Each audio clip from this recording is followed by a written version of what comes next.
Current പോയതാണ്. വരൂ, current വരൂ കേട്ടോ. നമ്മ വീശുണ്ടല്ലോ, വീശുതരാടി. പോയി കരണ്ട് പോയി മുന്നിങ്ങളെ, കരണ്ടില്ല. കരണ്ട് പോയി.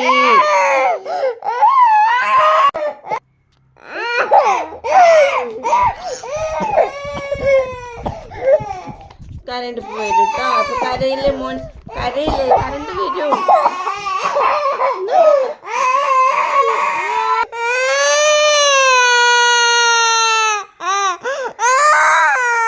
അങ്ങനെ കരഞ്ഞ് രണ്ടുപേരും ഉറങ്ങി. ഏകദേശം 2 മണിക്കൂറോളമായി കരണ്ട് വന്നിട്ടില്ല. ഇനിയിപ്പം കരണ്ട് വരുന്നവരെ, അല്ലാന്നുണ്ടെങ്കിൽ ഇവർ എണീക്കുന്നവരെ ഇങ്ങനെ ഇരിക്കേണ്ട ഒരു അവസ്ഥയാണ്. കാരണം മാറ്റിക്കിടത്തിയാൽ ചിലപ്പം വീണ്ടും കരണ്ട് വന്നിട്ടില്ലെങ്കിൽ എണീറ്റ് കരയാൻ ചാൻസ് ഉണ്ട്. പറഞ്ഞാൽ മനസ്സിലാകാത്ത പ്രായമാണല്ലോ.